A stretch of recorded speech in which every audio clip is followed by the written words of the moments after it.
এজন্য কুরআনুল কারীমের 30 নং পারা 21 নং পৃষ্ঠায় সূরাতুত তাকাসুর 1-2 নম্বর আয়াতে কারিমার মধ্যে আসছে, আল্লাহ রাব্বুল আলামিন বলেন, আলহাকুমুত তাকাসুর হাত্তা যুরতুমুল মাকাবির কাল্লা সাওফা তা'লামুন সুম্মা কাল্লা সাওফা তা'লামুন। সুবহানাল্লাহ বলেন।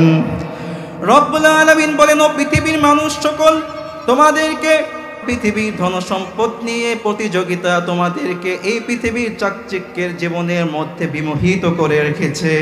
হাত্তা যুরতুমুল মাকাবির, যতক্ষণ না তোমাদেরকে সেই অন্ধকার কবরের মধ্যে সমাদৃত করা না হয়। ঠিক কি না?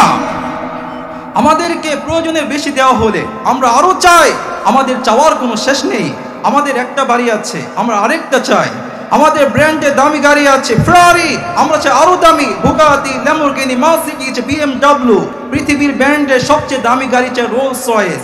আমাদের চাওয়া কোনো শেষ হবে না। আমরা চাইতে চাইতে এই পৃথিবীর চাকচিক্যের ধোঁকায় পড়ে বিমোহিত হয়ে পরকালকে আমরা ভুলে গেছি। অনেক হয়েছে আপনার, অনেক চেয়েছেন, আর নয়। স্টপ নাও, এখন থামুন। Leave the world but think about the আখিরাহ। আপনি এই পৃথিবীকে নিয়ে রঙিন স্বপ্ন, রঙিন তামাশা বাদ দিন। পরকালকে নিয়ে স্বপ্ন দেখুন, রিচার্জ করুন, গবেষণা করুন, পরকালের জন্য পাথেয় সংগ্রহ করুন। This is must to will successful for you life. এটাই হচ্ছে আপনার জীবনের জন্য চূড়ান্ত সফলতা। চিল্লা বলেন ঠিক কিনা? এজন্য আল্লাহ রাব্বুল আলামিন বলেন, আউদিতুম বিল হায়াতিদ দুনিয়া ফামা মাতাউল হায়াতিদ দুনিয়া ফিল আখিরাতি ইল্লা কলিল। সুবহানাল্লাহ বলেন। রব্বুল আলামিন বলেন, ও পৃথিবীর মানুষ সকল, তোমরা তো এই পৃথিবীকে নিয়ে মাতামাতি করছো, হুড়াহুড়ি করছো, আর এই পৃথিবীকে নিয়ে সন্তুষ্ট হয়ে পড়ে আছো। ফামা মাতাউল হায়াতিদ দুনিয়া ফিল আখিরাতি ইল্লা কলিল।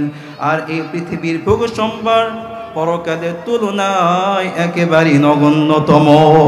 ঠিক কিনা?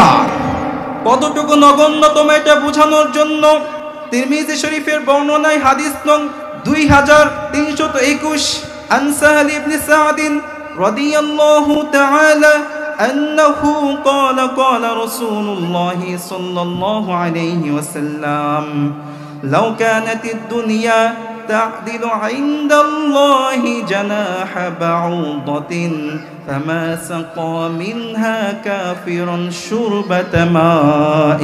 سبحان الله বলুন। হযরত সা'দ ইবনে সা'দ রাদিয়াল্লাহু তাআলা আনহু বলেছেন, আল্লাহ রাসূল সাল্লাল্লাহু আলাইহি ওয়াসাল্লাম বলেছেন, যদি এই পৃথিবীটা আল্লাহর কাছে মাছির পাখার পরিমাণ দাম হতো, তাহলে আল্লাহ রাব্বুল আলামিন এই পৃথিবীর এক ফোঁটাও পানি কাফেরদেরকে পান করার টাইম দিতেন না। ঠিক কি না? তাহলে বোঝা গেল আল্লাহ রাব্বুল আলামিনের কাছে এই পৃথিবীটা একেবারেই নগণ্য, একেবারেই তুচ্ছ। আমরা কেন এই নগণ্য বিষয় নিয়ে, এই তুচ্ছ বিষয় নিয়ে মাতামাতি করছি, হুড়াহুড়ি করছি? এখনই আমাদের জন্য উচিত পরকালকে নিয়ে ভাবা, চিন্তা করা। চিল্লা বলেন ঠিক কিনা?